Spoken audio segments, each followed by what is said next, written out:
Olá, eu sou João Barreto, JB. Que a globalização ela transformou os negócios, principalmente a partir da década de 1991 para cá, isso parece muito claro para todo mundo. O que aconteceu foi que a tecnologia associada à globalização permitiu muito mais acesso aos mercados, muito mais informação trocada. E, claro, intensificou a necessidade dos chamados blocos econômicos, dos chamados acordos comerciais, que nada mais são do que uma interação entre os países para facilitar, dentre outros fatores, o comércio entre eles. Então, venha conhecer um pouco mais aí sobre os blocos e os acordos comerciais que os países mantêm.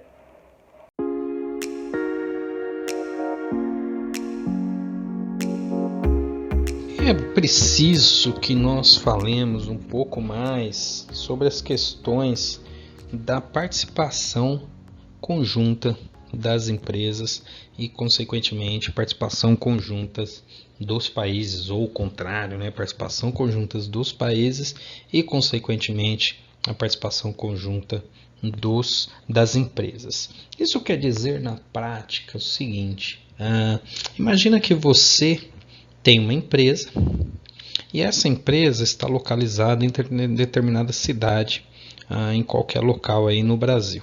E perto dessas empresas, perto da sua empresa, existem outras empresas que fazem um tipo de serviço, um tipo de trabalho similar ao seu. Ou ainda que são empresas que podem comprar do seu produto ou do produto que você fabrica.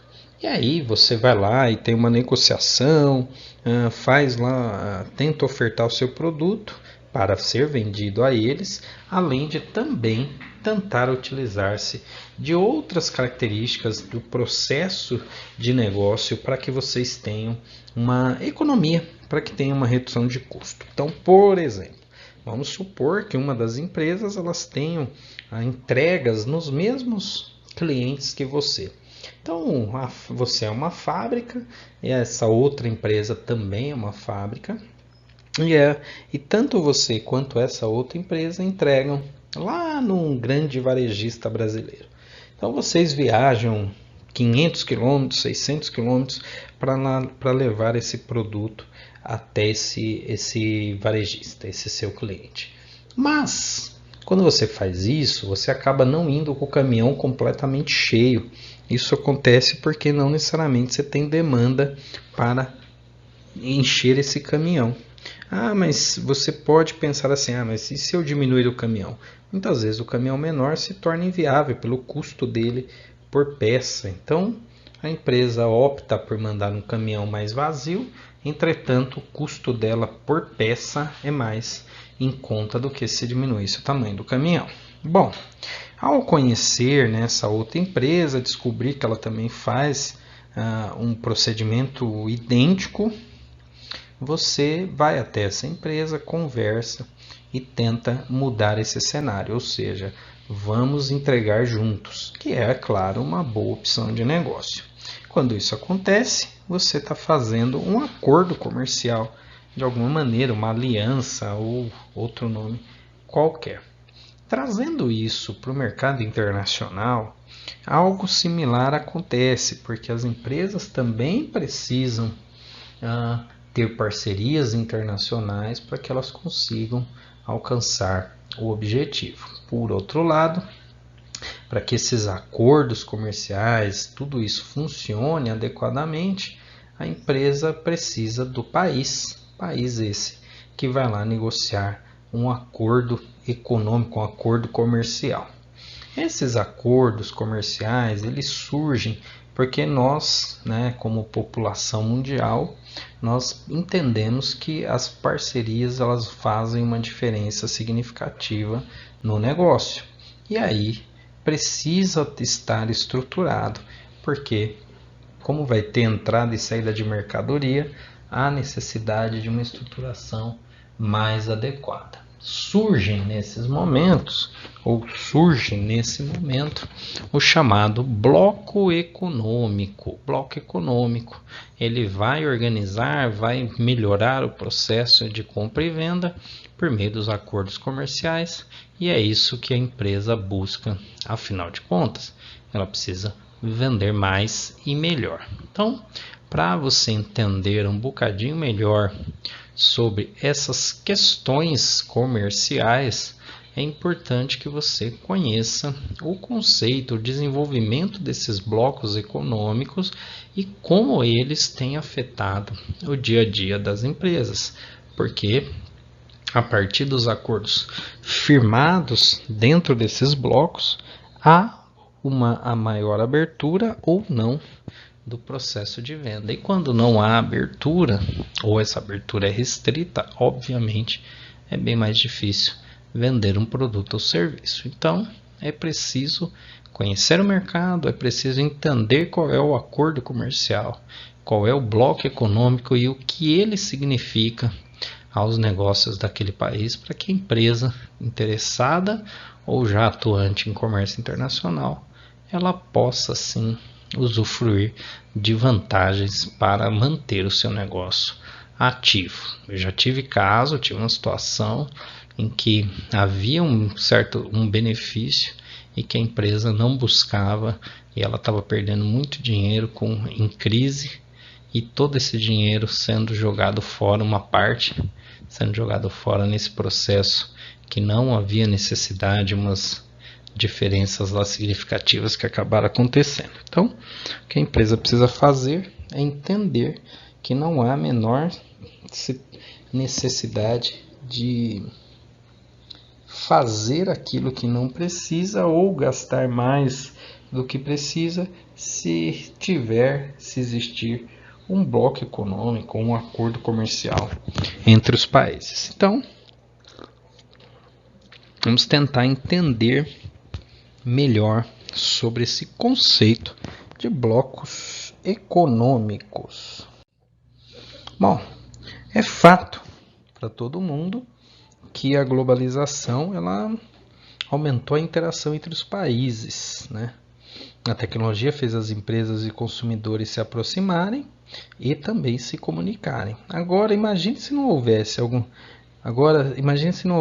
tipo de padronização das relações comerciais e o quanto complicado se tornaria esse negócio. E é exatamente isso que a gente precisa analisar. Então, a globalização trouxe interação entre as pessoas, entre os países, entre essas empresas. Para você ter ideia, tempos atrás, 15 anos atrás, fazer o processo de exportação, eu precisava de alguns recursos, incluindo ou principalmente o telefone. Então, ligações internacionais e tudo mais. Hoje, né, a ligação internacional ela pode ficar até por atrás, porque você pode fazer todo o seu processo pelo próprio celular. A comunicação, né? Comunicação você pode fazer completamente pelo celular e não há problema nenhum nisso. Então a gente precisa entender que houve mudança significativa e essas mudanças significativas elas são bastante impactantes no negócio de uma forma geral. E junto com ela, né, com essa globalização que facilitou essa interação entre os países, veio, claro, a revolução tecnológica, principalmente da indústria 4.0, que fez com que os países se comunicassem melhor e fez também com que os produtos fossem cada vez mais sofisticados, vamos chamar assim, e mais do que isso, efetivos, eficientes ao seu propósito. Então, agora imagine se não tivesse nenhum tipo de padronização nessas relações comerciais, como complicado seria esse negócio, porque se não há padronização, há um problema sério dentro de procedimentos e tudo mais. É por isso que os tais blocos econômicos apareceram também.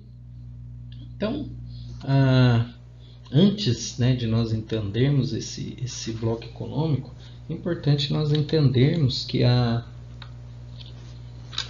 depois da Segunda Guerra Mundial, que se encerra lá em 1945, houve, claro, uma busca para a reconstrução do planeta, né, porque muitos países devastados, e aí era necessário, né, reconstruir muita coisa. E dessa reconstrução, a gente pode citar algumas situações. Então, por exemplo, é dessa época que surge lá o modelo de 5S, que você já deve ter ouvido falar em algum momento, que trata do senso de organização, disciplina, limpeza, padronização.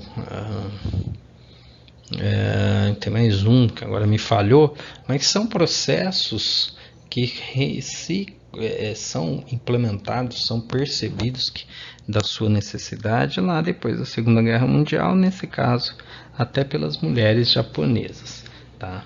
Então a gente tem lá depois da Segunda Guerra um processo de reformulação dos negócios, um processo de reconstrução de países, o Japão, por exemplo, devastado. Então tudo isso foi representando uma possível perda de venda, uma possível falta de recursos para a expansão. Então as empresas começaram a perceber que era necessário mudar. Só que tínhamos um problema. Logo após a Segunda Guerra Mundial, é bem possível afirmar que foram criadas duas linhas de negócio. Uma linha dominada pelos Estados Unidos e a outra linha dominada pela União Soviética, ou União das Repúblicas Socialistas Soviéticas. Essa polarização entre os dois foi chamada, foi adotado um nome de Guerra Fria, que durou durante muito tempo, até meados aí da metade da década de 81. Então até mais ou menos esse período a Guerra Fria ainda acontecia. E a Guerra Fria, apesar de não ter gerado uma guerra efetiva entre as partes, ela era uma guerra comercial, uma guerra financeira. Então isso também prejudicou muito alguns países.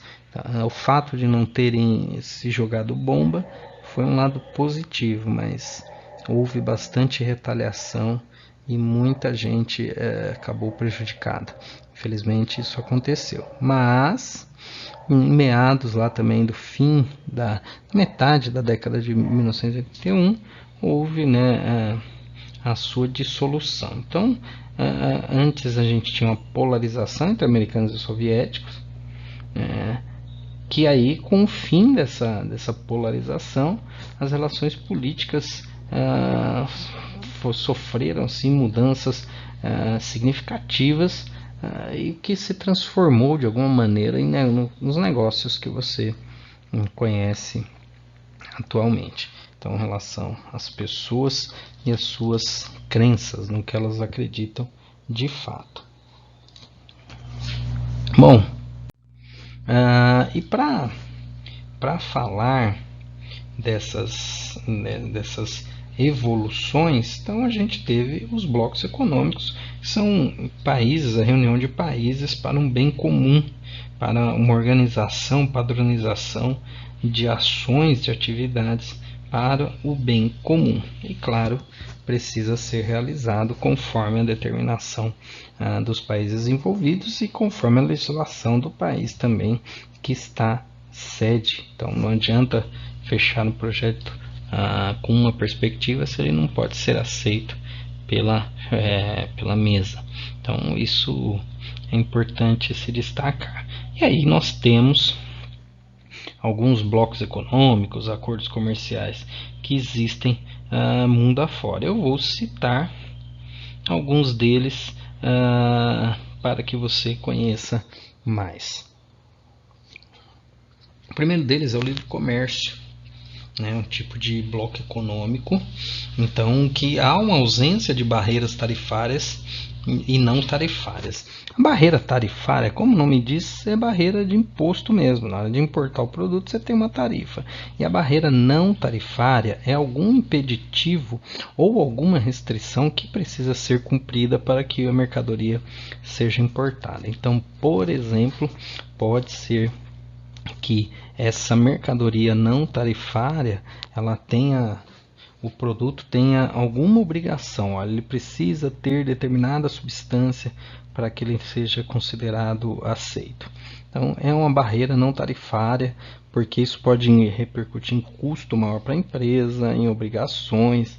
Então é uma restrição que o governo cria para que se mantenha um procedimento, mas também para que não se tenha um gasto muito grande com o funcionário. Também tem essa. Depois nós temos um outro modelo aí de bloco econômico, que é a União Aduaneira, que é considerado uma extensão do livre comércio, pois tem a TEC, Tarifa Externa Comum para produtos importados. O Mercosul é um exemplo desse acordo. Então a União Aduaneira, ela tem aí essa liberação, essa extensão do livre comércio. A TEC, que é a Tarifa Externa Comum para produtos importados. Essa TEC você identifica lá na lista de produtos que você pode perfeitamente baixar, se você quiser, do site da Receita Federal. Só dá uma procuradinha, acho que no site da Receita tem lá disponível, é só baixar se você não sabe quais são esses produtos e como esses produtos são classificados, tá? Então você vê que o Mercosul é um exemplo disso, mas o Mercosul, infelizmente, é um bloco econômico que poderia ser muito mais forte, mas não é. O Mercosul, ele data de 1991, mas ele ainda é bastante lento nos processos, na minha opinião. Era para nós, com os nossos vizinhos, sermos muito mais próximos e muito mais produtivos. Eu tenho essa ligeira impressão, mas que ela ainda não se concretizou. De qualquer maneira, o Mercosul está aí e ele é, sem dúvida, o principal bloco econômico da América Latina, envolvendo apenas países da América Latina. Nós temos também o mercado comum. O mercado comum é um mercado que você já deve ter ouvido falar, que ele é similar, né, um avanço. Ele é similar à União Aduaneira, mas ele é um avanço, pois ele estabelece ainda a livre circulação de trabalhadores, serviços e capital. Nesse caso, há uma maior interação dos países com relação às legislações nacionais. A União Europeia, que teve embrião em meados do fim da década de 1951, é um exemplo. Então, o mercado comum europeu, você já deve ter ouvido falar. Ele é similar, né, à relação à União Aduaneira, mas ele precisa ainda entender a livre circulação de trabalhadores, serviços e capital. Então, essa é um tipo de negócio comum, e aí a União Europeia é o seu maior exemplo. Lembrando que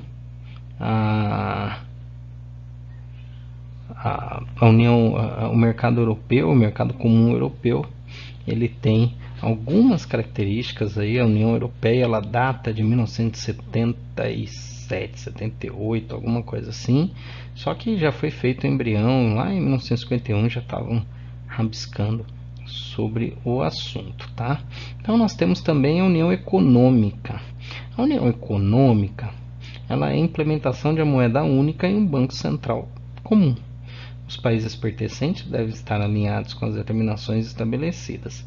A zona do euro, adotado como moeda única por vários países europeus em 1º de janeiro de 2002, e o principal objetivo. Então, no caso da União Econômica, ela é um processo bem mais avançado de relação de bloco econômico. Os países pertencentes devem estar alinhados com as determinações estabelecidas, mas é uma situação em que ele precisa entender melhor a questão da União Econômica. Olha que interessante que foi entre 2002 a sua fundação. Foi lá por volta de 2002 a sua fundação, e tem hoje ainda muito respaldo, muita segurança como um dos modelos principais de blocos econômicos. Bom, vamos tentar falar um bocadinho aqui sobre o Mercosul e a importância dele para os negócios e como ele deveria estar sendo utilizado. Então, o Mercosul ele foi estabelecido em 1991 com Brasil, Argentina, Paraguai e Uruguai. Posteriormente, a Venezuela começou a fazer parte, mas a sua permanência está suspensa. Então, nós precisamos entender que esse processo de vender para Paraguai, Uruguai, Argentina via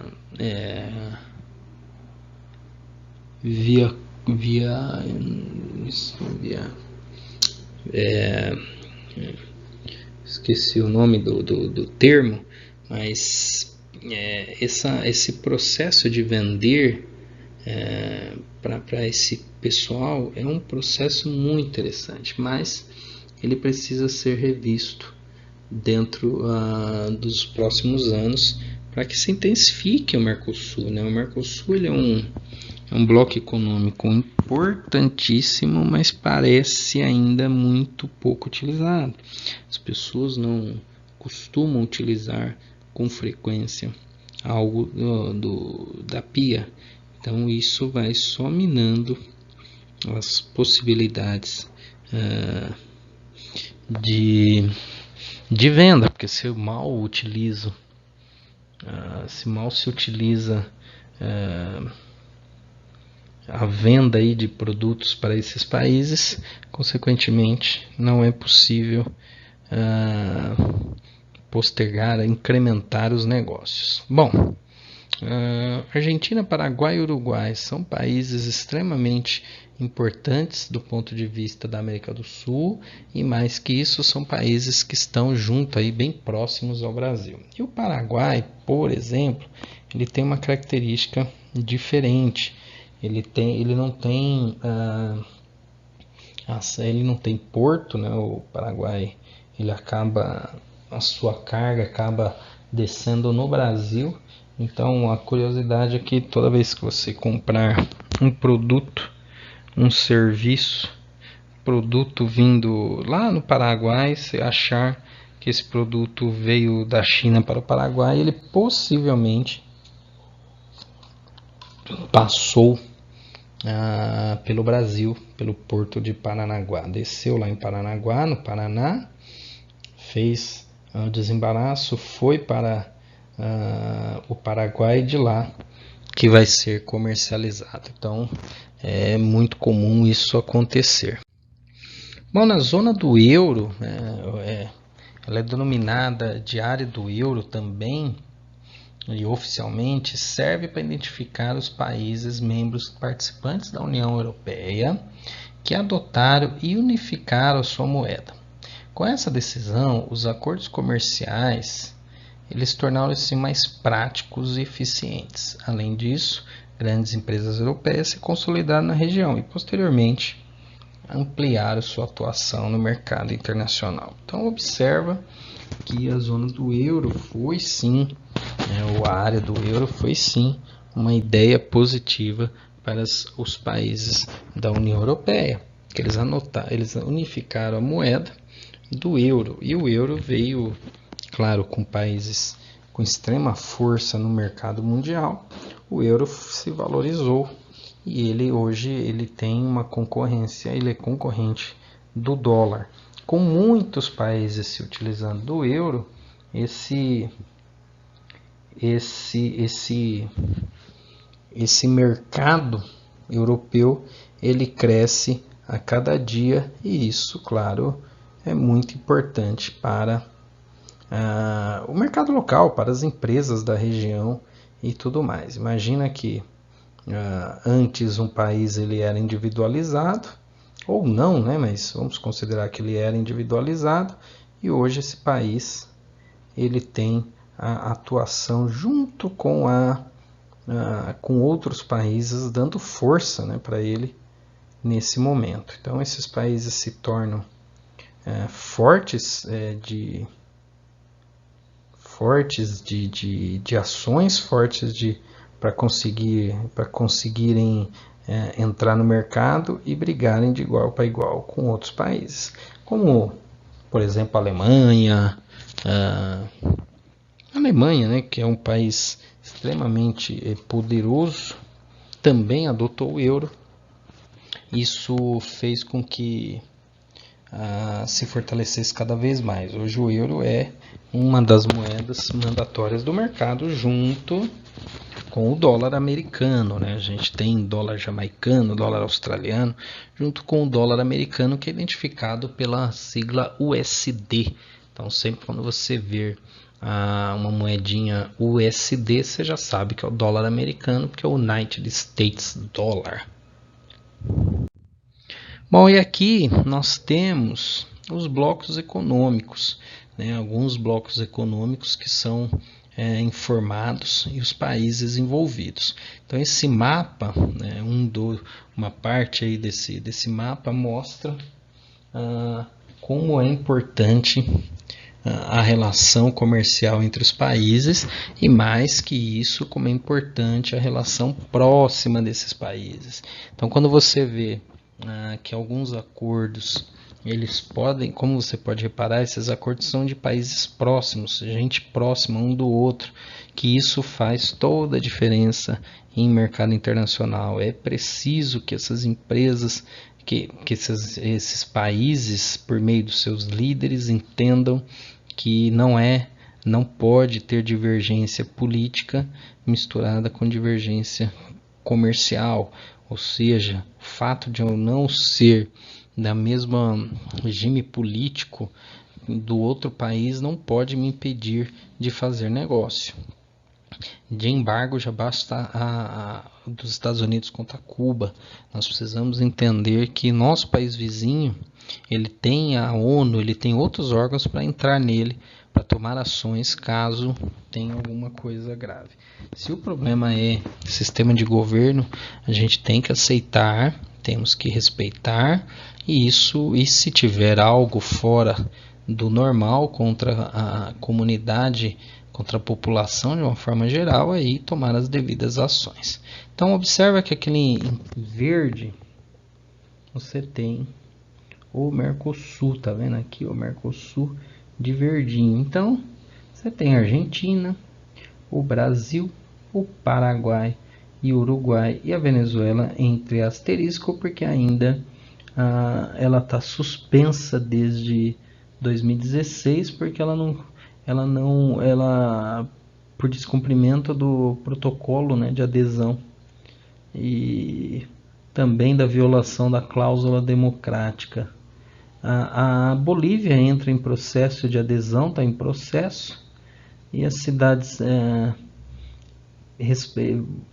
do Reino Unido votaram pela saída do país da União Europeia. Eu já falo sobre isso, mas antes disso, vamos dar uma observada aqui no mapa. Então você está vendo aqui que o Brasil tem os países aí que fazem parte do Mercosul, limítrofes. Então é toda uma região poderosa que poderia ser melhor explorada. E quando eu falo melhor explorada, eu acho que era no mínimo transformar de fato e possibilitar que isso seja possível no sistema europeu, né? A gente tinha que ter um meio de transporte, tinha que ter outras alternativas para que houvesse entrada e saída de pessoas entre as fronteiras e que não ficassem restritas apenas a show, né? Tipo ir em algum clube, algum parque, algum tipo de coisa. Não, tem que ser mais do que isso.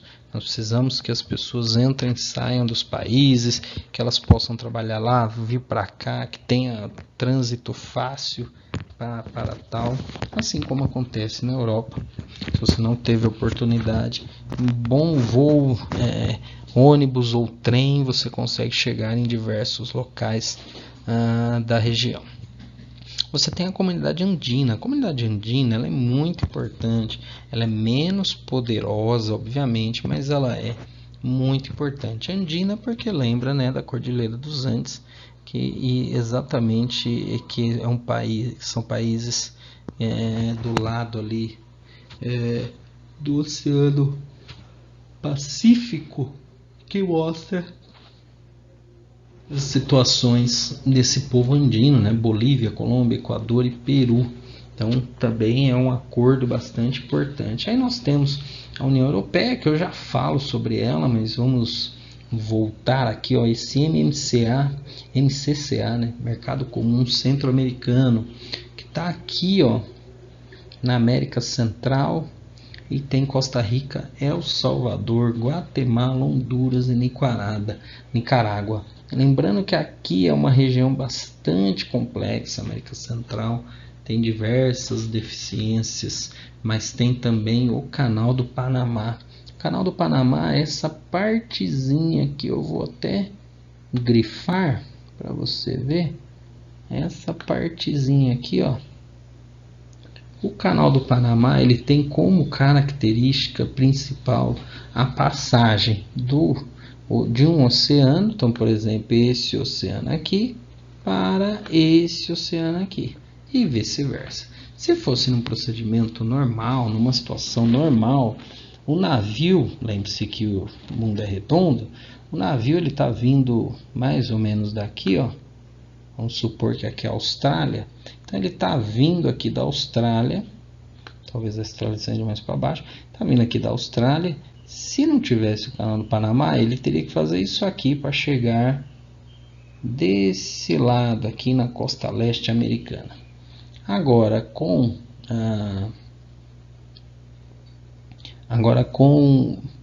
o Canal do Panamá, ele sai dessa região e já atravessa aqui, ó, para chegar no destino. Observa quanto isso é representativo de tempo, de custo, de espaço e tudo mais.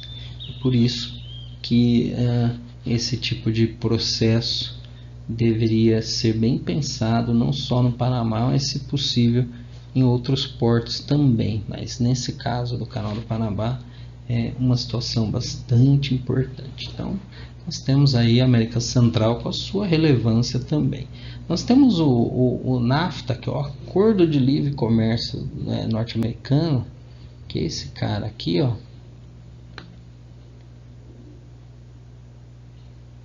que é desculpa, passei aqui, esse cara aqui, em que tem, né, o NAFTA tem aí o acordo de livre comércio da América do Norte, utilizando Canadá, Estados Unidos e México, abertura, países limítrofes, importante eles estarem juntos, comercializando produtos, que é muito interessante, é melhor do que você tentar mandar para o outro lado do mundo. Eu não estou falando, não disse que não é para você exportar para lá, só disse que é bom tentar remanejar, e se possível, quando der, né, aí você faz. Então nós temos aqui também o desenvolvimento para a Comunidade para o Desenvolvimento da África Central. Então você tem aí vários países, dentre eles África do Sul, Angola, o Zimbábue, são países aí africanos que têm também uma ligação por meio desses blocos econômicos. Nós temos a Organização de Cooperação Econômica, que aí tem países como Afeganistão, Azerbaijão, Turquia e tudo mais. E nós temos aí por fim a União Europeia. A União Europeia, ela é formada pelos principais países aí, europeus. Então você vê que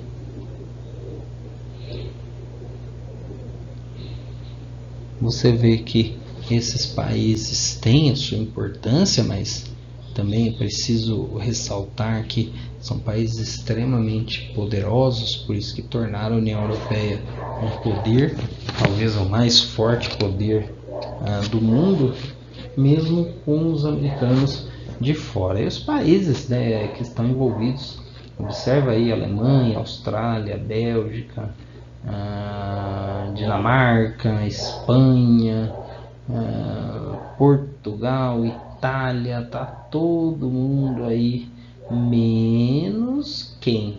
Os ingleses.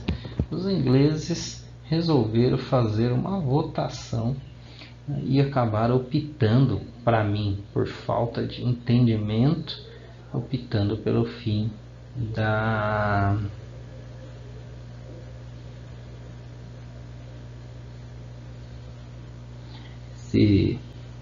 essa União Europeia. Você precisa entender que é uma relação bem próxima entre os países, há uma relação de troca de informação, mão de obra, é tudo facilitado. E os ingleses, quando votaram pela saída do país da União Europeia, significa dizer que o país vai se tornar um país independente. Há problema nisso? Do ponto de vista da tomada de decisão, não. Do ponto de vista operacional, é muito provável, porque podem novas restrições podem surgir. Então, por exemplo, na troca na entrada de mão de obra em outro país, tanto para visitação quanto para trabalho. Então imagina que essas pessoas vão trabalhar e elas vão ter uma certa dificuldade para entrar no Reino Unido, seja Inglaterra, Irlanda, Escócia, porque não há mais o livre comércio, as pessoas não podem mais entrar e sair do país como era feito antigamente. Como eu disse, eu acredito que houve um erro de votação, mas houve. Então esse é um processo ainda lento, um processo em encaminhamento, e eu sinceramente espero que se dê um jeito para que não caia, não seja efetivo. Do ponto de vista econômico é ruim para todo mundo, porque a Inglaterra obviamente é uma potência, a sua moeda é muito forte, o seu mercado é bastante interessante para as empresas, e isso poderia dificultar as pessoas que vivem na Inglaterra, mas que vão se sentir pressionados quando estiverem aí na União Europeia e quiserem visitar outro país ou até trabalhar em outro país. Bom, vamos esperar para ver o que vai acontecer nos próximos anos. Ainda é uma incógnita, mas é bem possível aí que nós tenhamos algumas outras discussões. Eu acredito ainda que esse plebiscito vai ser revisto e até revogado. Bom, outros acordos, outros blocos econômicos talvez menos famosos, pelo menos algum deles aqui, mas que existem aí segundo o próprio IBGE, Instituto Brasileiro de Geografia e Estatística, lá em 2018. Nós temos aqui o APEC, que é a Cooperação Econômica da Ásia-Pacífico. Então aí você vê que você tem a Austrália, Brunei, o Canadá e o Chile, a China está lá, olha a China aparecendo aí nos acordos comerciais, a Rússia e tudo mais. Você tem também a Comunidade Econômica dos Estados do Oeste da África, com países aí menos desenvolvidos, mas que são importantes no cenário mundial, como o Benin, como a Nigéria, como Gana, dentre outros. E depois nós temos o Pacto de Visegrad, que tem lá a Eslováquia, Hungria, Polônia e República Tcheca, né? É a conhecida Europa Oriental. Você tem também a COMESA, que é o Mercado Comum dos Países do Leste e Sul da África. Então você tem aí países como Djibouti, como Egito, Quênia, Suazilândia, Zâmbia, Zimbábue, dentre outros. Esses acordos, por exemplo, no sul da África, do leste e sul da África, esses acordos têm muito viés de dificuldade de serem cumpridos ou serem até homologados pelas fortes resistências religiosas e culturais que a região tem, né? Essa região é a região do Oriente Médio, sempre tem alguns conflitos, então elas são mais difíceis dos blocos econômicos funcionarem efetivamente. E por último, essa OECD, o OECD, que é a Organização para a Cooperação e Desenvolvimento Econômico, que aí tem vários países também. Estados Unidos está lá, Alemanha, Portugal, Suécia, eles estão envolvidos nesse processo. Então perceba que há muito bloco econômico funcionando, bons blocos econômicos, dentro desses blocos econômicos, acordos comerciais que eles sugerem, sugerem novos negócios, facilitam a comercialização de um produto ou serviço, reduz custo, reduz burocracia por facilitar a entrada e saída. O Brexit ele vai acabar proibindo essa entrada e saída, não facilitando. Então ele volta a um período anterior, que é um período mais difícil de se conviver, em que você tinha muitas restrições. Então, quanto mais burocracia, mais você afasta o dinheiro do seu processo. Não estamos dizendo que não é para ter, muito pelo contrário, é para ter sim, mas ter procedimento, ter regra, ter tudo certinho, padronização dentro de alguns critérios para que você não corra risco de perder negócio, tá bom? Então é isso. Viu como é importante conhecer e entender sobre os blocos econômicos, os acordos comerciais? Um acordo comercial pode, por exemplo, desburocratizar a relação entre países, facilitando a entrada e saída de mercadoria, de produtos, serviços e até de pessoas, por exemplo, mão de obra. E isso é muito relevante no comércio internacional e no mundo globalizado em que vivemos. Então, conhecer esses acordos ou parte de como eles funcionam é extremamente importante para que você, se tiver interesse, vender um produto ou um serviço, comprar o produto ou serviço, ou quem sabe, ir atuar em outro país.